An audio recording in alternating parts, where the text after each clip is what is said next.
श्रीमत्स्मृतभक्ति कायोत्सर्गं करोमि। ओकारं बिन्दुसंयुक्तं नित्यं ध्यायन्ति योगिनः कामदं मोक्षदं चैव ओंकाराय नमो नमः। अविरल शब्द घनोग प्रक्षालित सकल भूतल कलंका मुनिविरूपाशुक तीर्था सरस्वती रत्नो दुरितम् अज्ञान तिमिरान्धानां ज्ञानाञ्जनशलाकया चक्षुरुन्मीलितं येन तस्मै श्री गुरुवे नमः। परम गुरुभ्यो नमः। परम्पराचार्य गुरुभ्यो नमः। सकल कलुष विध्वंसकं श्रेयसां परिवर्धकं धर्म संबंधकं भव्य जीवमन प्रतिबोधकारकमिदं शास्त्रं श्रेय कार्तिकेयान प्रेक्षा नामधेयम्। अस्य मूल ग्रंथकर्तार श्री सर्वज्ञ देवाः तदुत्तर ग्रंथकर्तार श्री गणधर देवाः प्रतिगणधर देवाः येषां वचोनुसारमासाद्य श्रीमत् आचार्य प्रवर श्री कार्तिकेय देवैर्विरचितम्। मंगलम भगवान वीरो मंगलम गौतमो गणे मंगलम कुंदकुंदाद्यो जैन धर्मोस्तु मंगलम सर्वमंगल मांगल्यम सर्वकल्याणकारकं प्रधानं सर्वधर्माणां जैनं जैत्रशासनम्। कोटिशतं द्वादशैव कोटो लक्षाणि शेतेस्त्रिकाणि चैव पञ्चाशदष्टौ च सहस्रसङ्ख्यमेतत्स्वतं पञ्चपदं नमामि। अरहंत भासयत्तं गणर्देवे गन्ति यं सम्मं प्रणमामि भक्तजुतो सुज्ञानमहो वहिं शिरसा इच्छामि बन्ते सुधभक्ति कावसो को दस्सालोचन अंग वंग पयनय पाउणय परियम सुत्त पड़मान ओग पोगय चूलिया चेयो सुत्तय क्वेदम कायम सैनिच कल मंचे में पूजेमि वंदामि नमंसामि दुःखको कमको बोहिलाओ सुगय गमनम समाय मरणम निर्गुण संपत्ति होद मध्यम। अथो पौर्वाणिक स्वाध्याय वेलायाम श्रीमद् आचार्य भक्ति का यो सगम करोमि।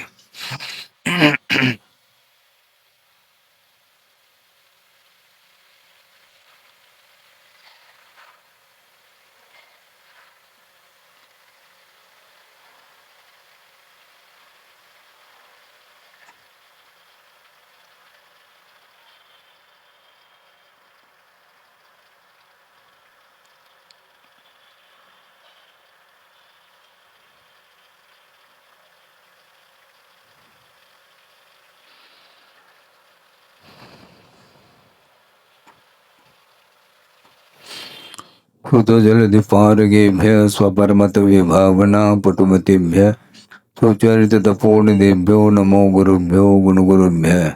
सत्तेश गुण समग्गे पंचव्याचार करण संदर्शे शेषानुग कुसुले धम्मायिरे सदा वंदे गुरुवत्य संयमेन तरंत संसार सायरं घोरम चिन्नन्त्यष्टकं मम जन्मन मरणं न पावेन्ति ये नित्यं व्रतमन्त्रो निरुता ध्यानाग्निहोत्राकुला षट्कर्मा विरतास्तपोधनदना साधुक्रिया साधव शीलप्रावरणा गुणप्रवरणा चन्द्रार्गतेजोदिकाः मोक्षद्वारकपाटपाटनपटा प्रीणन्तु मां साधव। गुरुव पान्तुनो नित्यं ज्ञानदर्शननायकाः चारित्रार्णवगम्भीरा मोक्षमार्गोपदेशकाः इच्छामि बन्ते आयुर्भत्ते कामसुको को दुस्सालोचन सम्मनान सम्मदंसन समजुत्तानं पंचव्याचाराणां आयुर्यानम आयारादे स्मराण उपदेशयानम वज्झायानम तिरयनुगुण पालयानम सौसानम सैनिचकल मंचे में पूजे में वंदामि नमंसामि दुःखको कमको भोइलाओ सुगय गमनम समाय मरणम निर्गुण संपत्ति होद मध्यम। तिहो अनुतिलयम देवं वंदिता तिहो निंद परिपूज्यं ओछम अनुपेहावो भव्य जनानंद जननीयो।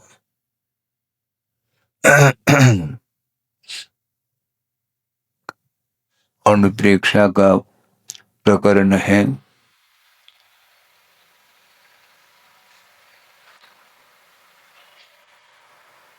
वस्तु तत्व के स्वरूप को यथार्थ उसका ज्ञान किए बिना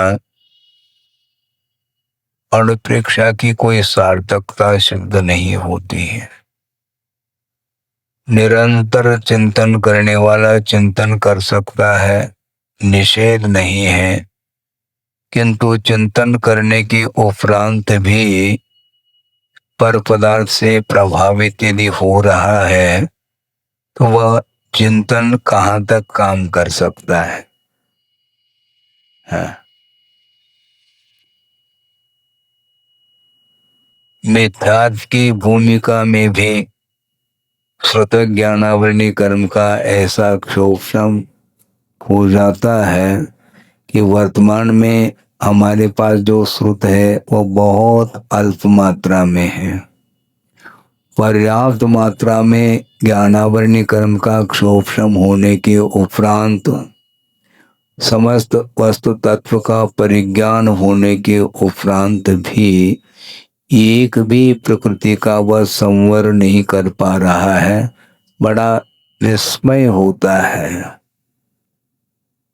चिंतन करना अलग वस्तु, किंतु चिंतन करते हुए भी यदि श्रद्धान पूर्वक चिंतन करते हैं तो चिंतन की सार्थकता सिद्ध होती है। श्रद्धान के अभाव में लंबा चौड़ा ज्ञान लेकर के चल रहा है, बारीकी से वस्तु तत्व के स्वरूप के बारे में ज्ञान तो प्राप्त कर लिया, इसके बावजूद भी श्रद्धान से वंचित है और वर्तमान में बहुत अल्प मात्रा में श्रुत हम लोगों के सामने हैं। प्रथमान योग, करणान योग, चरणान योग, द्रव्यान योग संबंधी जो भी विषय उपलब्ध होता है अत्यल्प मात्रा में उपलब्ध होता है। आप लोग कह सकते हैं महाराज हम अज्ञानी ठहरे, हमें कुछ आता नहीं है। नहीं आता है ये अलग वस्तु, किंतु वह फील करता है महाराज ऐसा कोई भी उपाय बता दो जिसके माध्यम से हमारा जीवन का उद्धार हो सके। इस प्रकार भीतर का यदि भाव सामने रखता है तो निश्चित रूप से मानना पड़ेगा कि उसके पास ज्ञान है। भीगता जो भीगता है उसके लिए कुछ कहा जाता है तो बहुत जल्दी वह प्रभावकारी सिद्ध होता है। 11 अंग तक ज्ञान लेकर के भी 9 पूर्व तक ज्ञान लेने के उपरांत भी उसकी मति सुधरती नहीं, उसकी दृष्टि अंतर्दृष्टि नहीं बन पाती है। बड़ा आश्चर्य होता है। ये ज्ञान लंबा चौड़ा लेकर के वो बोझ हो रहा है, एक प्रकार से उसका स्वाद नहीं आ रहा है। ज्ञान है क्या वस्तु? ज्ञान के माध्यम से आश्रव रुकना चाहिए, ज्ञान के माध्यम से रागादिक परिणाम समाप्त होना चाहिए, ये तो दूर रहा। किंतु ज्ञान का आलम्बन लेकर के उसके साथ जैसे जैसे ज्ञान का विकास होता चला जाता है तो उसके साथ साथ अहंकार का भी विकास होता है। प्राय करके ज्ञान को लेकर के, जबकि ज्ञान वस्तुतः किस काम में आता है, ज्ञान का कार्य क्या है? नानस फलम उपेक्षा, ज्ञान का फल है उपेक्षा का अर्थ चारित्र कहा है। आप ध्यान से सुनेंगे, बहुत कठिनाई है। ज्ञान का परिणाम क्या, ज्ञान का फल क्या होना चाहिए? चारित्र। चारित्र के माध्यम से कर्मों की निर्जरा होती है और ज्ञान का फल माना गया है। रात दिन अध्ययन करने के उपरांत भी ज्ञान का विकास निरंतर होता चला जा रहा है। इसके साथ साथ यदि अहंकार का भी विकास हो रहा है तो वह ज्ञान का कोई फल देखने को नहीं मिलेगा। इसलिए मिथ्यात्व की भूमिका में पर्याप्त मात्रा में ज्ञान को हासिल करने के उपरांत भी बल्कि आगम के अनुरूप ही वस्तु तत्व के प्रतिपादन करने की क्षमता उसके ज्ञान में आ गई है। इसके बाद भी बल्कि यूं कहना चाहिए कि उसके उपदेश से, उसके तत्व चर्चा के माध्यम से कई जीवों का कल्याण हो सकता है, हो रहा है, हो चुका है। इसके बाद भी दिया तले अंधेरा वाली बात आ गई। उस दीपक के माध्यम से सारे सारे पदार्थ प्रकाशित हो रहे हैं, किंतु वह दिया तले अंधेरा, वह स्वयं अंधेरे में है। उसी प्रकार मिथ्या दृष्टि की स्थिति ये है कि पर्याप्त मात्रा में उसने ज्ञान हासिल कर लिया, बल्कि ज्ञान को प्राप्त करने के लिए वह पसीना बहाया है, रात दिन एक करके वह ज्ञान को उपलब्ध कर लिया है, किंतु उस ज्ञान की उपयोगिता स्वयं के लिए नहीं हो पा रही है।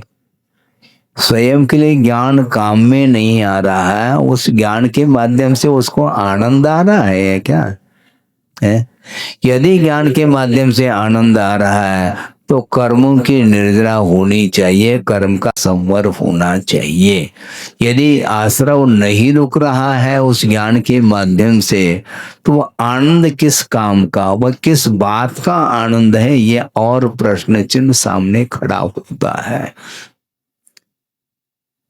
वह आनंद क्या वस्तु है? वह वस्तुतः वह ज्ञान ख्याति के लिए कारण बन रहा है और ख्याति के माध्यम से आनंद ले रहा है। वह ज्ञान का आनंद नहीं माना जाता है। ज्ञान का आनंद वह माना जाता है उस ज्ञान के माध्यम से, अर्थात पदार्थ का यथार्थ ज्ञान होने के उपरांत उसको आनंद तब आता है जब अपने जीवन में चारित्र आ जाता है। क्योंकि चारित्र के लिए ज्ञान है, ज्ञान के लिए चारित्र नहीं। चारित्र के लिए ज्ञान की आवश्यकता है, क्योंकि अज्ञान पूर्वक जो आचरण है वह संसार से ऊपर उठाने में सक्षम नहीं है वह चारित्र। इसलिए अज्ञान पूर्वक आचरण निवृत्त्यर्थम ज्ञानस्य सम्यक विशेषणम, ऐसा पूज्यपाद स्वामी ने कहा है। चारित्र के पूर्व में जो सम्यक विशेषण जो जोड़ा है वह अज्ञान पूर्वक जो आचरण अभी तक चल रहा था उसकी निवृत्ति के लिए, अज्ञान पूर्वक आचरण से ऊपर उठने के लिए यहाँ पर चारित्र के पूर्व में समीचीन सम्यक शब्द का विशेषण जोड़ा है। अर्थ यह है कि ज्ञान के माध्यम से, सम्यक ज्ञान के माध्यम से आचरण में समीचीनता आती है, यह स्पष्ट है। अब ज्ञान के माध्यम से भी यदि मान लो आचरण में समीचीनता नहीं आ रही है तो वह ज्ञान समीचीन है क्या नहीं है, यह प्रश्न चिन्ह तो खड़ा ही हो जाएगा। सम्यक ज्ञान हो और आचरण की ओर कदम न उठे, ऐसा नहीं हो सकता। तो महाराज फिर हम सम्यक दृष्टि नहीं है क्या? हमारे पास सम्यक ज्ञान नहीं है क्या? ये विकल्प तो आ गया, क्योंकि कहने से ऐसा लग रहा है कि हमारे पास अब सम्यक ज्ञान है ही नहीं, क्योंकि हमारा चारित्र की ओर हमारे कदम नहीं बढ़ रहे हैं। इससे स्पष्ट है हमारे पास सम्यक ज्ञान नहीं है, और सम्यक ज्ञान नहीं है तो सम्यक दर्शन भी नहीं है। इस प्रकार वह विकल्प मन में आता है। विकल्प मत करो, भाव ये है आप सम्यक दृष्टि हो सकते हैं, इसमें कोई दो राय नहीं है। और सम्यक दर्शन है, सम्यक ज्ञान के माध्यम से, वह सम्यक दर्शन के माध्यम से ही ज्ञान में समीचीनता आई है, मैं मानता हूं। किंतु वह सम्यक दर्शन एक्टिव होना चाहिए। सम्यक ज्ञान यदि है तो विवेक जागृत होना चाहिए। और सम्यक ज्ञान होने के उपरांत भी यदि अपने जीवन में विवेक नहीं आ पाता है तो वह ज्ञान एक्टिव नहीं है, सक्रिय नहीं है, ऐसा कहने में कोई भी आगम से बाधा नहीं आती है। सम्यक दर्शन को लेकर के भी बैठो, किंतु सारे सारे आपके जो सम्यक दर्शन के अंग हैं वो सक्रिय नहीं है तो निश्चित रूप से वह ज्ञान भी सक्रिय नहीं ऐसा माना जाता है। आश्चर्य लगता है शिवभूति को लेकर के दिन भर में कई बार वह शिवभूति का स्मरण हमें हो आता है कि इतना अल्प मात्रा में ज्ञान ज्ञान नाम मात्र का ज्ञान था, लेकिन वस्तुतः वही समीचीन ज्ञान माना जाता है जिसके माध्यम से कर्मों की निर्णय होती है।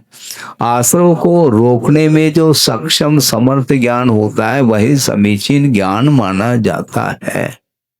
उसके बिना वह ज्ञान एकमात्र द्रव्य श्रुत के रूप में दिया है और द्रव्य श्रुत के साथ भाव श्रुत की कोई अन्वति नहीं है, अविनाभाव संबंध नहीं है। जिसके पास द्रव्य श्रुत है उसके पास भाव श्रुत हो ही, जिसके पास द्रव्य श्रुत है उसके पास सम्यक दर्शन हो ही, ऐसा कोई अनिवार्य नहीं है। जिसके पास सम्यक दर्शन है उसके पास सम्यक ज्ञान है, ये निश्चित बात है। अब सोचो विचार करो, सारा सारा ज्ञान दूसरे के काम में आ रहा है, स्वयं के काम में नहीं आ रहा है। इसके बाद भी उसको कोई फिक्र नहीं है। अपने आत्म कल्याण की दृष्टि जिसके अंदर नहीं है वह केवल दूसरे के लिए वह खड़ा हुआ है और उसमें आनंद भी लेता है। वह केवल प्रशंसा का आनंद है, ख्याति का आनंद है। लोग ये समझेंगे तो इसके बराबर दुनिया में कोई भी ज्ञानी नहीं है, कोई विद्वान नहीं है। सोचो विद्वान का अर्थ क्या है? वित्त का अर्थ धन भी होता है और वित्त का अर्थ ज्ञान भी होता है। तो विद्वान का अर्थ कि जिसके पास ज्ञान है वह विद्वान माना जाता है। और ये पुरुष के अपेक्षा से बात हो गई। महिला वर्ग के अपेक्षा से क्या कहेंगे? उनको विद्वान नहीं कहेंगे, विदुषी कहेंगे। बात तो वही है, भाषा का अंतर है। व्यक्ति विशेष के अपेक्षा से भिन्न भिन्न शब्दों के प्रयोग करते हैं। अपने आप को विदुषी समझती हैं और आप लोग अपने आप को विद्वान समझते हैं। किंतु विद्वान का अर्थ क्या है? जिसके पास धन है वह भी वित्तवान कहलाता है। वित्त का अर्थ धन होता है और वित्त का अर्थ ज्ञान भी होता है।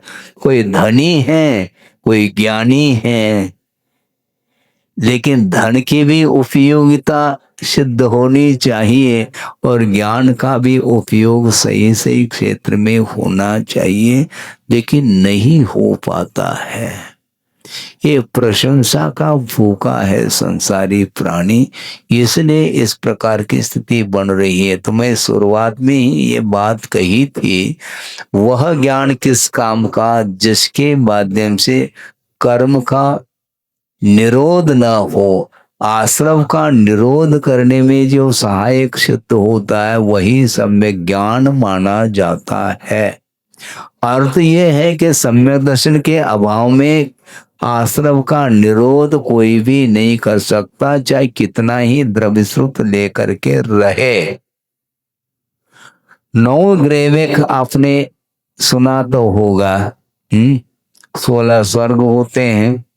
वैसे तो देव 4 प्रकार के होते हैं, देवा चतुर्निकाया, भवनवासी, व्यंतर, ज्योतिष और वैमानिक के अपेक्षा से ये 4 प्रकार के फैकल्टी हैं देवों में। तो उसमें जो वैमानिक देव होते हैं वो सारे सारे सम्यक दृष्टि ही होते हैं ऐसा तो है नहीं। वहां पर मिथ्या दर्शन के साथ भी वैमानिक देवों में उत्पत्ति होती है। और यहाँ तक कि 16वें स्वर के उपरांत 9 ग्रह का नंबर आता है, जहाँ पर 22 सागर के उपरांत एक एक सागर बढ़ती गई है। तो अंतिम ग्रह की जो उम्र है वह 31 सागर की उसकी उत्कृष्ट आयु मानी गई है। 31 सागर की उत्कृष्ट आयु है, शुक्ल लेशा है और प्रविचार का अभाव है और पर्याप्त मात्रा में वह ज्ञान भी रखता है। नहीं रखता ऐसा नहीं, इसके बाद में मिथ्यात्व के साथ जीवन व्यतीत कर रहा है। अब सोचो विचार करो, शुक्ल लेशा होते हुए भी, प्रविचार का अर्थात वासना का अभाव होते हुए भी एक भी प्रकृति का वह संवर नहीं कर पा रहा है, बड़ा आश्चर्य लगता है। ज्ञान क्या काम कर रहा है, कषाय की मंदता क्या काम कर रही है, सोचो विचार करो। कोई थोड़ा बहुत संक्लेश परिणाम में आ जाता है तो उसको व्यवहार में ये बोला जाता है बहुत कषाय करता है, किंतु वहां पर शुक्ल लेशा है बंधु। वहां पर क्रोध, मान, माया और लोभ, ये चारों कषाय इतनी मंदता को प्राप्त हुए हैं,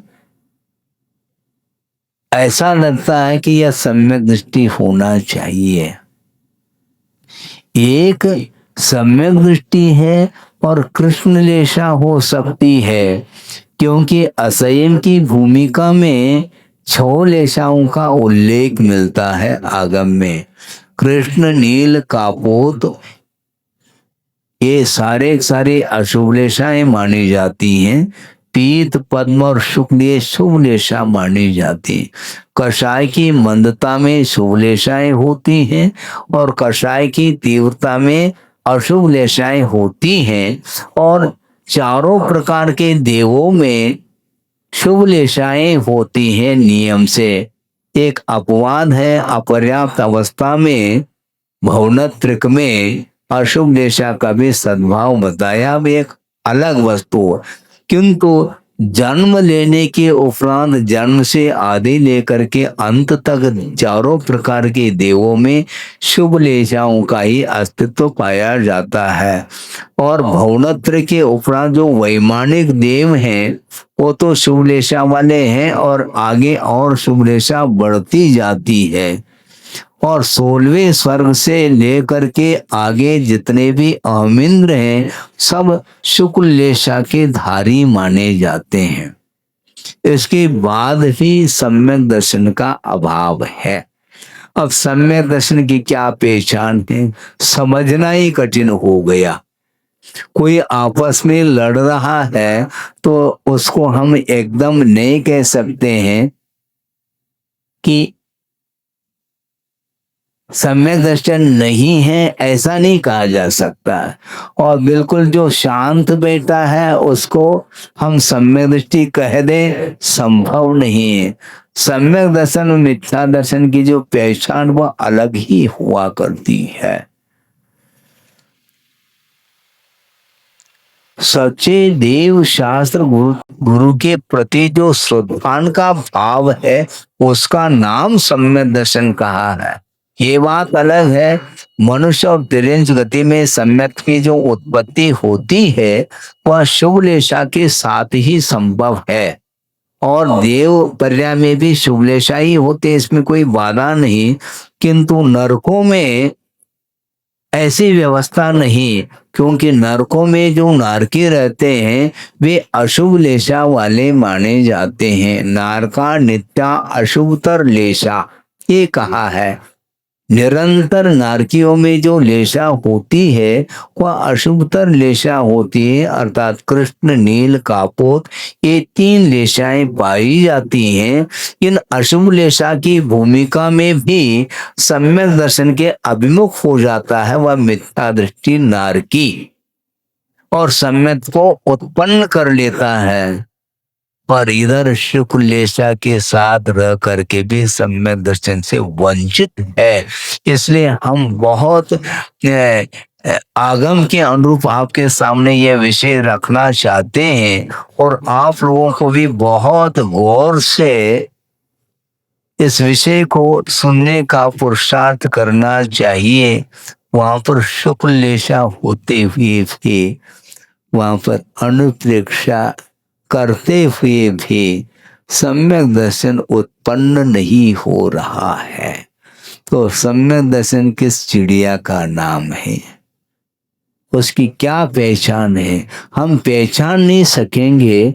कर्णानियों की विवक्षा में कौन सम्यक दृष्टि कौन मिथ्या दृष्टि, इसका आकलन करना बहुत कठिन है, क्योंकि कर्म इतना सूक्ष्म है, वह दृष्टिगत नहीं हो सकता। नेत्रेंद्रिय का विषय कर्म नहीं बन सकता, बल्कि किसी भी इंद्रिय का विषय कर्म नहीं बन सकता, और वह मन का विषय भी नहीं बन सकता। इतना सूक्ष्म वह कर्म होता है, वह परिणामों के माध्यम से उसका आश्रय निरंतर होता रहता है। इसलिए परिणामों के माध्यम से ही कर्म की क्वालिटी किस प्रकार हो सकती है, इसका एकमात्र अनुमान किया जा सकता है, डेफिनेट नहीं कह सकते हैं, क्योंकि आशा की जो परिणति है वह विचित्र ढंग की होती रहती है। इसलिए शुक्ल लेशा होते हुए भी और एक क्षण के लिए भी मन संबंधी भी वासना जागृत नहीं हो रही है। कहां पर? नवग्रहवेक में। सोचो, क्योंकि 16वें स्वर्ग तक जो वासना जागृत होती है वह भिन्न भिन्न इंद्रियों की अपेक्षा से काय प्रविचारा आ ऐशानाथ, ऐशान स्वर्ग तक जो देव होते हैं वे शरीर के साथ प्रविचार करते हैं मनुष्य के समान, ऐसा कहा। इसके बाद जितने भी स्वर्गीय देव हैं वे शरीर के साथ तो प्रविचार नहीं होता, किंतु स्पर्श के माध्यम से भी अब्रह्म सेवन होता है। रूप के अवलोकन करने से भी अब्रह्म सेवन होता है, और गीत संगीत आदि के श्रवण के माध्यम से, जो कि राग वर्धक वह गीत माने जाते हैं, उसके श्रवण से भी अब्रह्म सेवन होता है।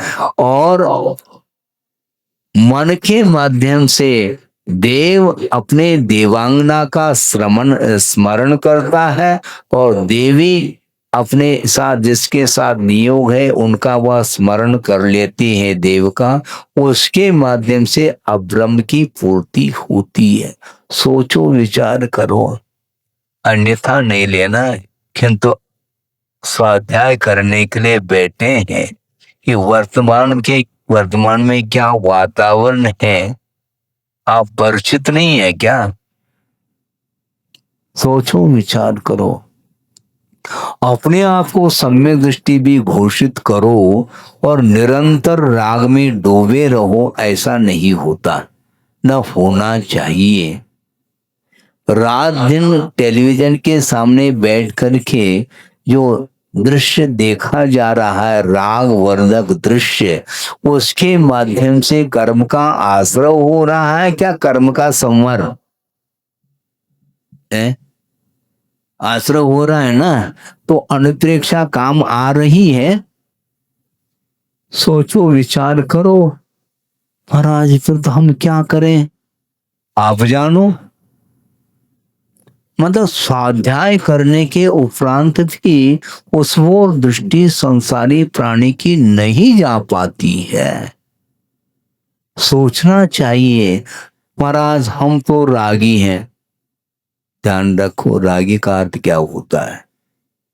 सम्यक दृष्टि के पास उतना ही राग होना चाहिए जितना आगम में उल्लेखित है। अनंतानुबंधी संबंधी यदि राग आ गया फिर वह सम्यक दर्शन सुरक्षित नहीं रह सकता, क्योंकि 8 अंगों का पालन करने के लिए कहा गया है।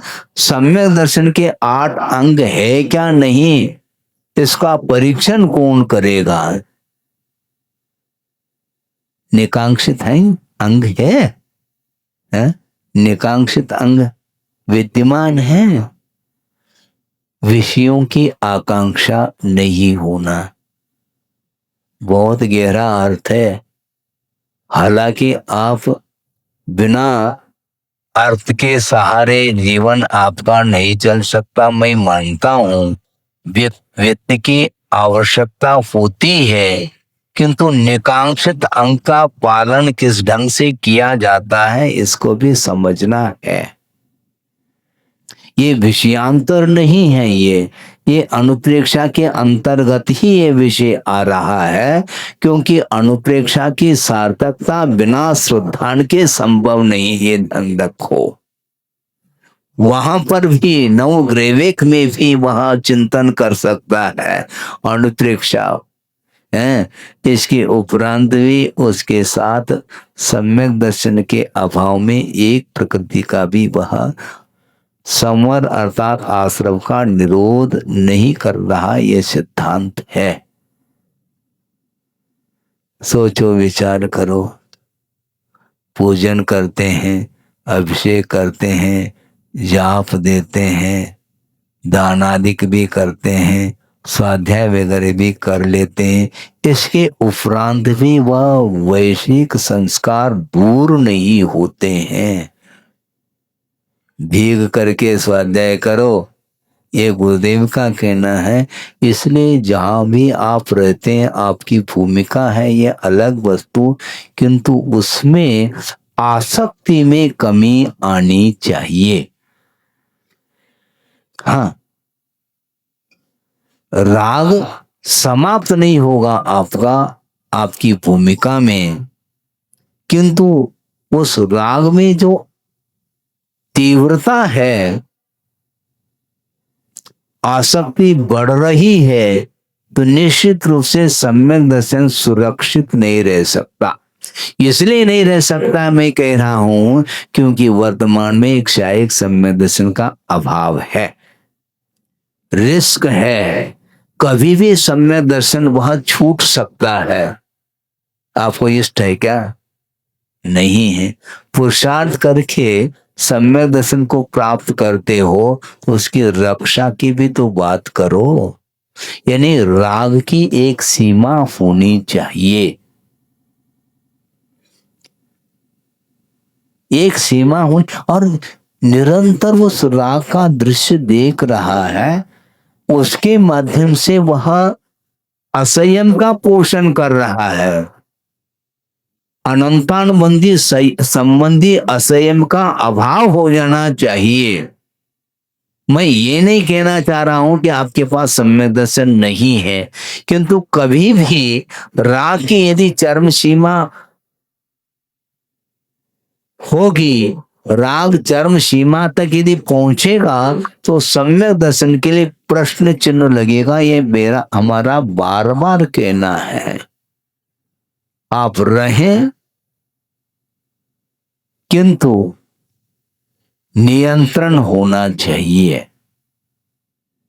नियंत्रण यदि नहीं है तो वह असंयम माना जाता है, और वह असंयम 3 प्रकार का माना, ये ध्यान रखो।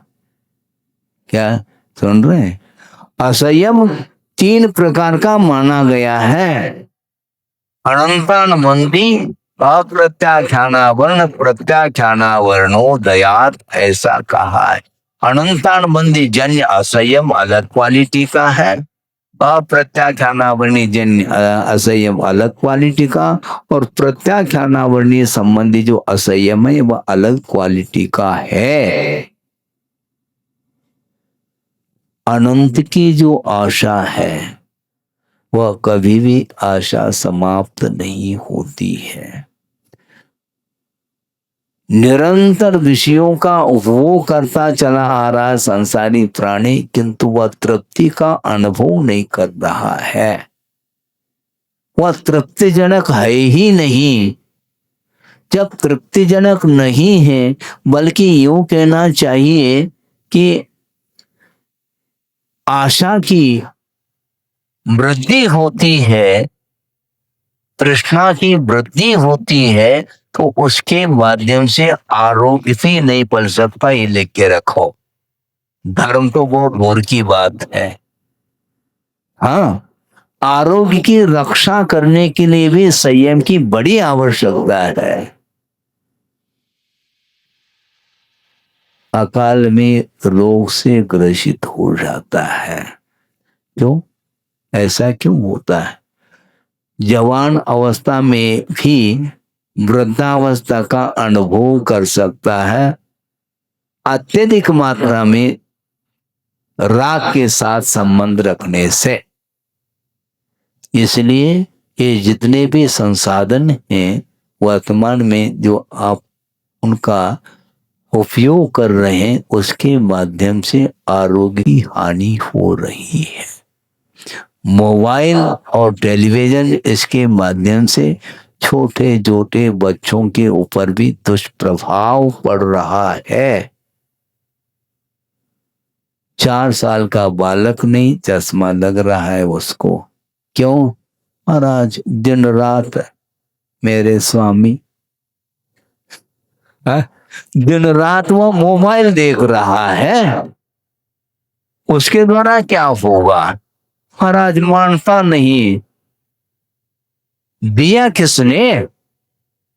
उसके हाथ में मोबाइल कहां से आया? देने वाले आप ही लोग हो, क्योंकि उसका प्रयोग आप अपने जीवन में कर रहे हैं और बच्चों के बीच में रह करके सब आप करते हो, तो इसलिए बच्चे भी कहेंगे जब आप कर रहे हैं पिताजी, हमारे लिए क्यों रोका जा रहा है? ये सब मर्यादाएं समाप्त हो रही है, इसको ध्यान में रखना चाहिए।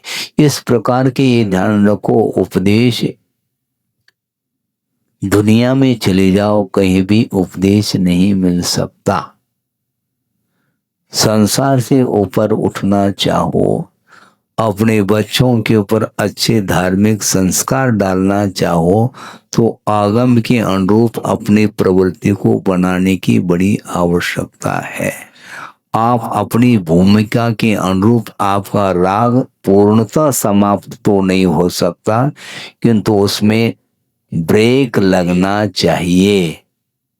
है? ब्रेक का अर्थ क्या होता है?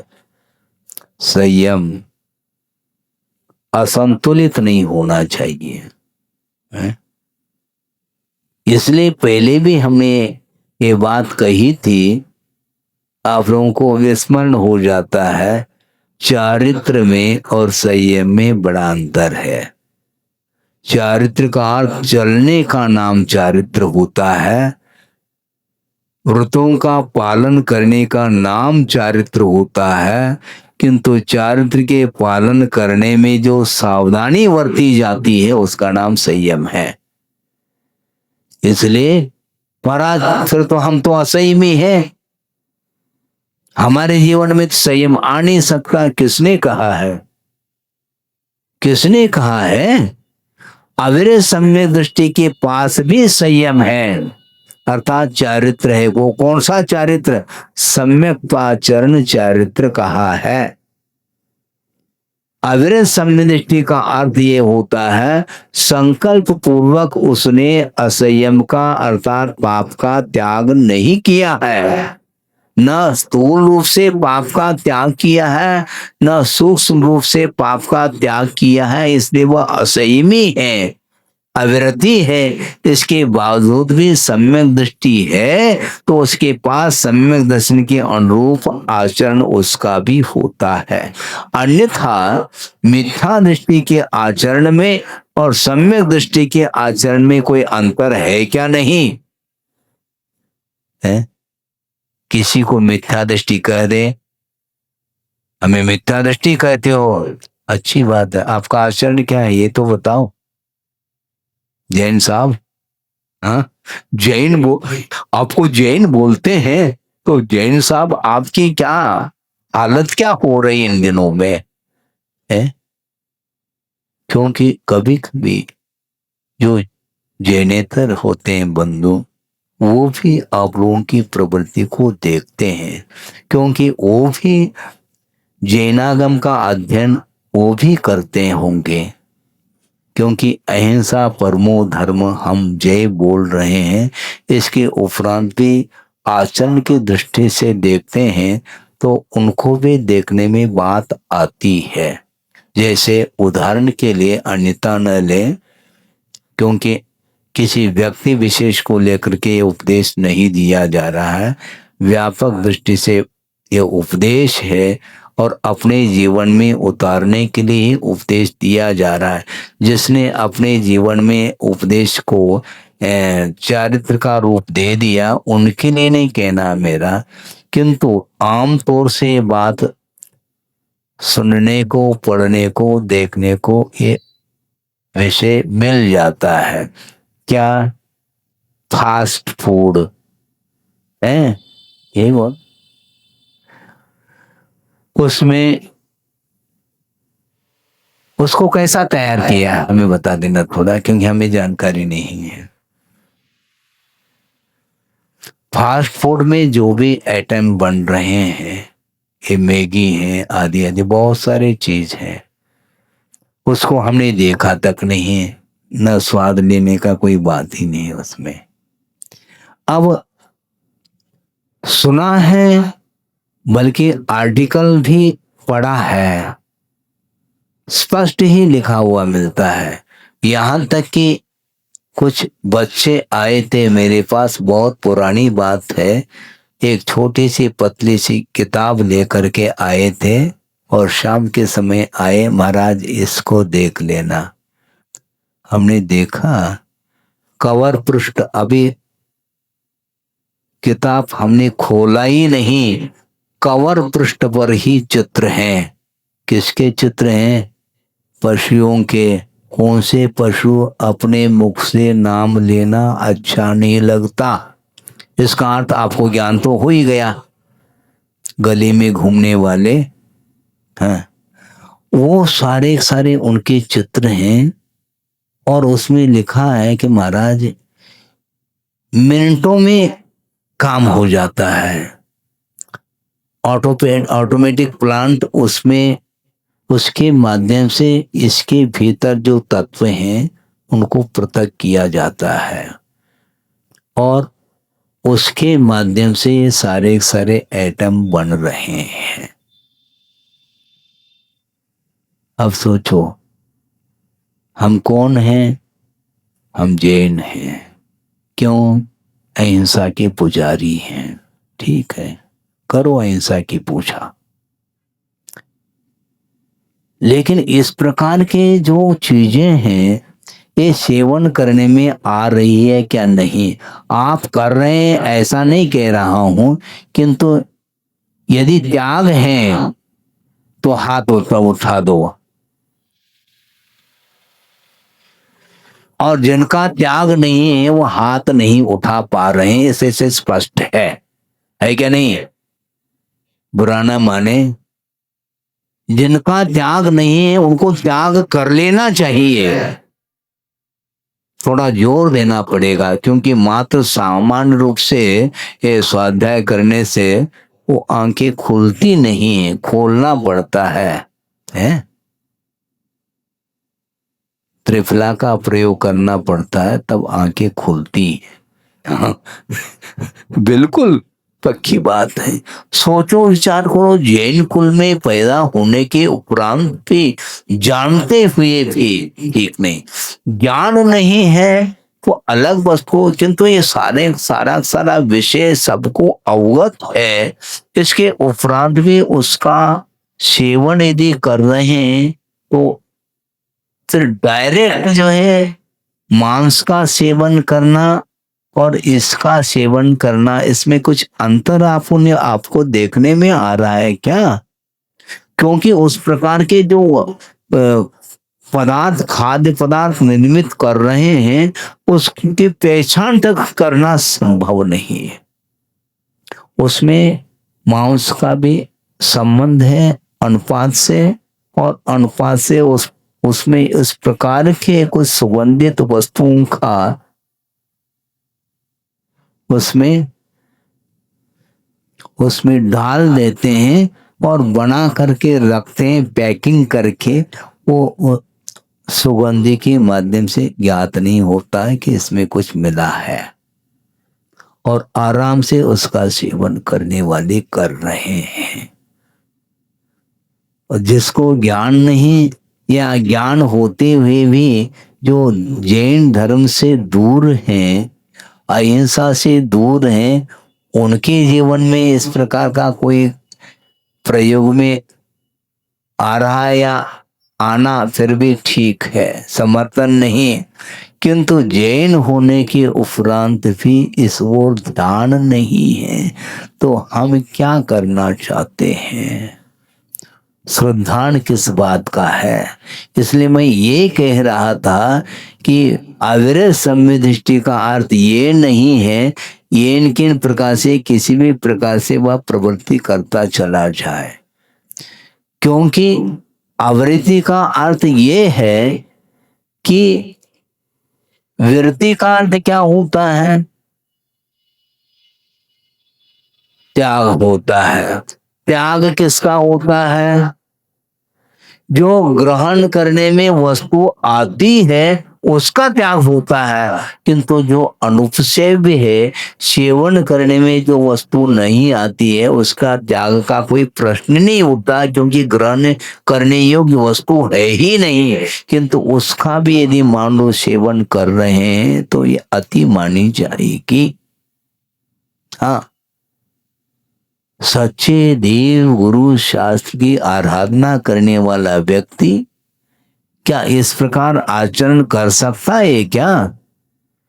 सुनो, 4 महीने में तो बिल्कुल आपको इसी प्रकार के विषय मिलेंगे सुनने को। आपको सुनना है तो शांति से सुनिए, नहीं है तो हम ज्यादा कुछ नहीं कह सकते।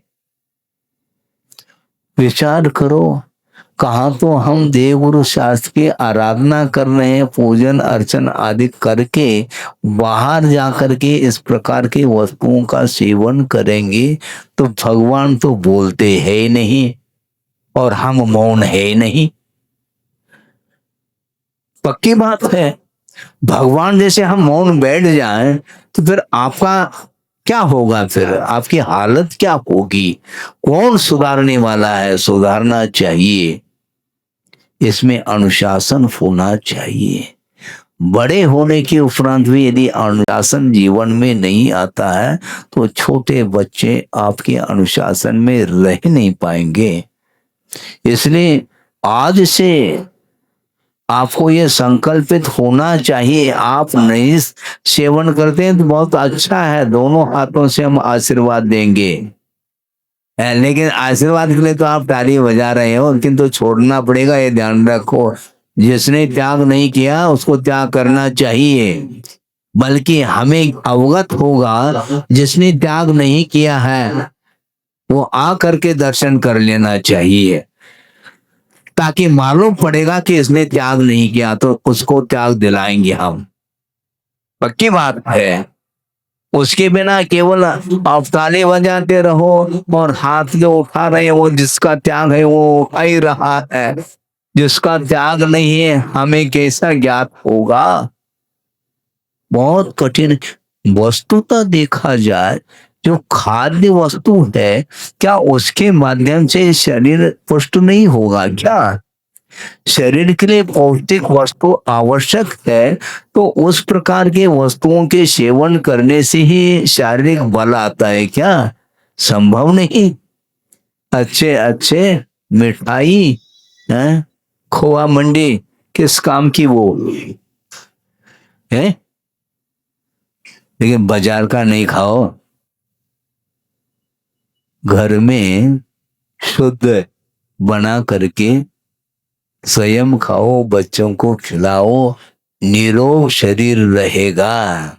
किंतु ये सब छोड़ करके अठप्रहरी घी के माध्यम से जो कुछ भी मिठाई बनती है उसको छोड़ करके चाट पकौड़ी की ओर दृष्टि जा रही है।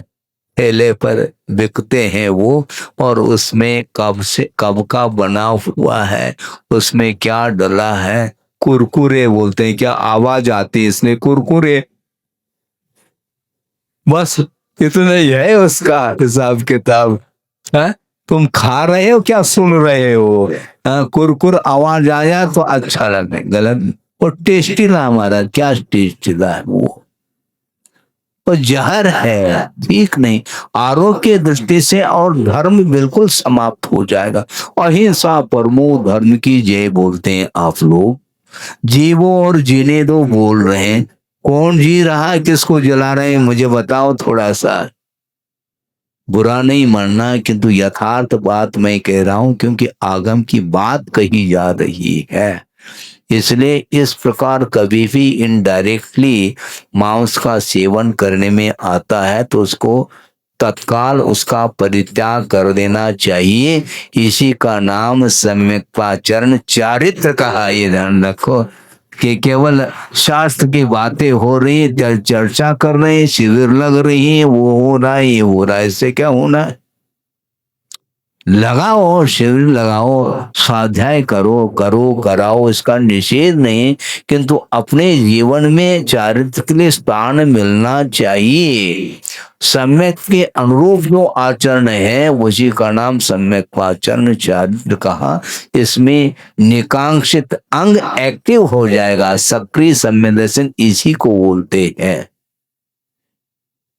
ये स्वाध्याय समाप्त होने के उपरांत भी आपस में इसकी चर्चा होनी चाहिए आप लोगों के बीच में, और निरंतर उसको ध्यान में रखते हुए अपने आचरण को सुधारने का प्रयास करना चाहिए।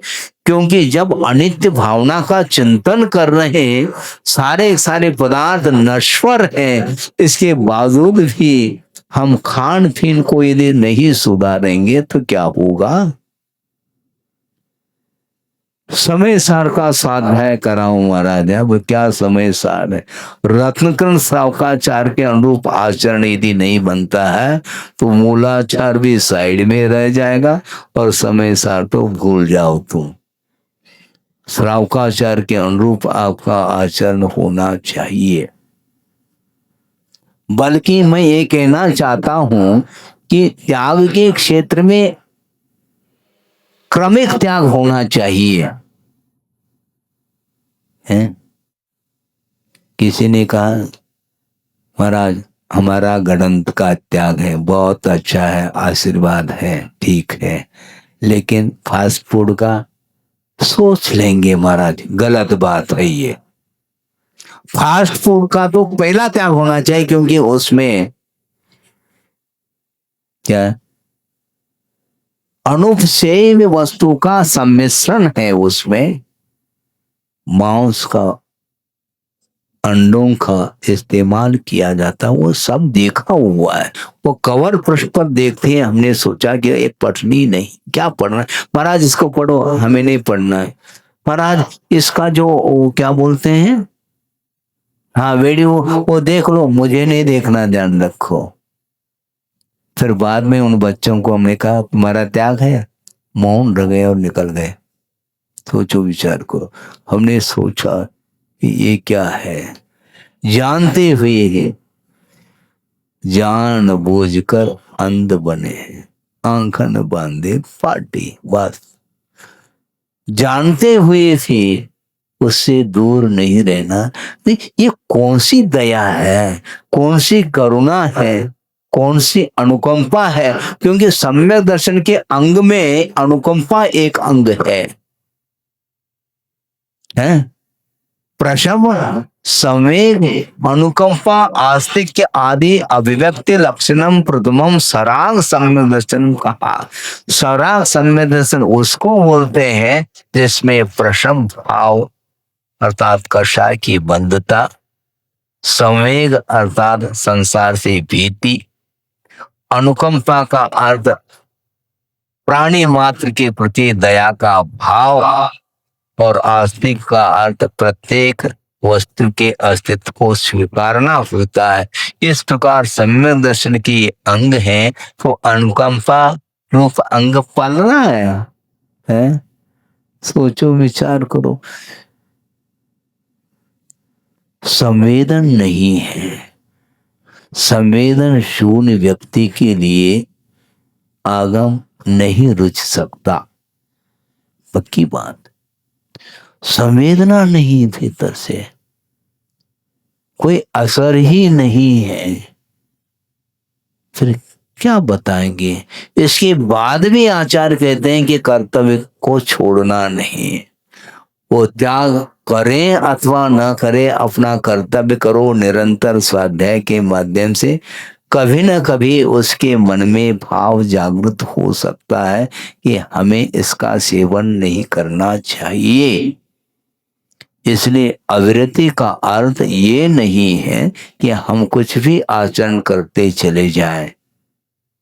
वस्तुतः मद्य मधु मांस के सेवन का प्रावधान क्या आगम में है क्या? बोलो, है? सुन रहे हैं आप देख नहीं रहे थे अभी? अच्छा, यही बैठे सुन रहे हैं। अच्छा, आगम में मद्य मधु मांस के सेवन का प्रावधान है क्या? जब नहीं है, इसी से स्पष्ट है सम्यक दृष्टि उसका सेवन कर नहीं सकता है, न करना चाहिए। इससे और कौन सी स्पष्ट रूप से व्याख्या हो सकती है?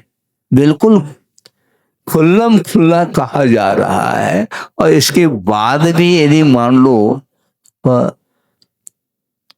उसको ध्यान नहीं जाता है तो हम कर क्या सकते हैं। इसलिए अविरत सम्यक दृष्टि होकर के भी वह इन चीजों से दूर रहता है, रहना चाहिए। अहिंसा बोलने मात्र से थोड़ी अहिंसा होती है, हाँ, क्योंकि हम लोगों का आचरण दूर दूर तक इसका प्रभाव पड़ने वाला है। जैन कुल में पैदा होने के उपरांत भी हम उसके अनुरूप आचरण यदि नहीं करते हैं, श्रद्धा यदि नहीं रखते हैं, तो कभी भी हमारा विकास उत्थान नहीं होने वाला है। इसलिए समय काफी होने को है, अभी गाथा नहीं पढ़ी गई, क्योंकि गाथा से भी ज्यादा इसी में आपको समझ में बात आ रही है। सोचो, विचार करो, अपने सम्यक दर्शन को सुरक्षित रखो। बहुत दुर्लभ वस्तु है, दुर्लभतम वस्तु है। इसके माध्यम से ही संसार का विच्छेद होता है, ये कहा जा रहा है। आपको संसार में रहना है कि संसार से ऊपर उठना है? ऊपर उठना है मतलब छत पर जाना है, ऐसा इतना ही। जमीन से छत पर पहुंच गए, 5 मंजिला है, संसार से ऊपर उठ गए क्या? आप लिफ्ट से ऊपर जा सकते हैं छत पर, किंतु लिफ्ट से मुक्ति नहीं मिलती। ध्यान रखो, लोग के अग्रभाग पर जाने के लिए कोई लिफ्ट लगा हुआ नहीं है जहां पर आप पहुंच जाओ 1 सेकंड में। विकास यदि होता है तो इसी प्रकार होता है। ध्यान, सम्यक दर्शन को प्राप्त करना दुर्लभ है, और प्राप्त सम्यक दर्शन की रक्षा करना भी अति दुर्लभ हो चुका है। मैं इसलिए जोर दे रहा हूं क्योंकि वर्तमान में सम्यक दर्शन जिसके पास है या जो प्राप्त किया है, उसका अंतर्मूर्त में सम्यक दर्शन छूट सकता है, ये कहा हुआ है। सूक्ष्म सम्यक दर्शन का जगन्य उसकी जो स्थिति है वह अंतर मुहूर्त प्रमाण। अंतर मुहूर्त का अर्थ क्या? 48 मिनट का नाम मुहूर्त होता है, उसके भीतर का नाम अंतर मुहूर्त। प्राप्त कर लिया अंतर मुहूर्त में, वह डिलीट हो गया, मिट गया, समाप्त हो गया। फिर कब प्राप्त करेंगे? फिर कर लेंगे। खेल है क्या प्राप्त करना है? ये असावधानी के कारण यदि सम्यक दर्शन के अनुरूप यदि आचरण हमारा नहीं रहेगा तो अंतर्मूर्त में उस आचरण के अभाव में वह डिलीट हो जाएगा, खत्म। फिर कब मिलेगा? गया। जिस प्रकार जल में बुलबुला उठा है और बस एक क्षण में समाप्त हो जाता है, उसी प्रकार इस विपरीत वातावरण के कारण वह सम्यक दर्शन प्राप्त हुआ जो सम्यक दर्शन है वो बहुत जल्दी समाप्त हो सकता है। इसलिए दीर्घ काल तक वह सम्यक दर्शन बना रहे, इसके लिए आपको चारित्र की ओर कदम बढ़ाने की आवश्यकता है। और वह चारित्र जो है मध्य मदो मांस इत्यादि के त्याग के रूप में रहता है। सप्त व्यसन का त्याग करें तो भी आपका सम्यक दर्शन सुरक्षित रहेगा। उसके ऊपर उठना चाहो तो आशीर्वाद है, पक्की बात है, लेकिन ये तो अनिवार्य है आपके लिए। नहीं है तो एक भी प्रकृति का आप संवरण करना चाहो, आश्रय को रोकना चाहो तो संभव नहीं। इसलिए वह मर्यादा को लांघ करके वह चल रहा है, इसलिए उसका संसार कभी भी अंत को प्राप्त नहीं होगा। इतना ही पर्याप्त है। इसी प्रकार यह स्वाध्याय चलता चला जाएगा, क्योंकि हमें समाप्त करने का कोई विकल्प नहीं, प्रारंभ करने का विकल्प हमारा जरूर रहा है। इसलिए निरंतर स्वाध्याय के माध्यम से आप अपने आत्मा के ऊपर संस्कार डालने का पुरुषार्थ आपको करना हर हालत में चाहिए। ये मैं कह रहा हूं क्योंकि इसके माध्यम से मुझे क्या मिलेगा ये ध्यान रखो। आप दुकान खोलते हैं और मान लो कोई ग्राहक नहीं आता है तो आपको प्रॉफिट नहीं होता है, इनकम नहीं, कम ही होता जाएगा, इनकम कम होता चला जाएगा। किंतु यहां पर ऐसी स्थिति नहीं, यहाँ पर 4 भी व्यक्ति बैठे रहे तो हमारी दुकान चलती रहेगी। ध्यान रखो, कोई भी नहीं बैठेंगे, संग तो बैठा रहेगा। हाँ, पर वो कहाँ जाएंगे, उनको कहीं जाना नहीं और आपको जाना ही है। तो इसलिए हमारी दुकान तो चलती रहेगी, कहीं भी रहे हम, चाहे जबलपुर में रहें क्या अन्यत्र रहें, हमारी दुकान तो चलती रहेगी। गुरुदेव का यही कहना है कि अपना कर्तव्य में कमी रखना नहीं और निश्चित रूप से दूसरे का कल्याण जिसका उपादान है, योग्यता है, तो उपदेश का प्रभाव पड़ेगा और अपने जीवन में वह धर्म के प्रति आस्था रखते हुए वह चारित्र के क्षेत्र में आगे बढ़ता रहेगा। बड़े इस पवित्र भावना के साथ ही इस विषय को पूर्ण किया जा रहा है। बोधि समाधि परिणाम शुद्धि स्वात्मोपलब्धि शिव सौख्य सिद्धि चिंतामणिम चिंतित वस्तुदाने वामंद मानस्य ममास्तु देवी। परम पूजाचार्य गुरुवर श्री विद्यासागर जी मुनि महाराज की जय।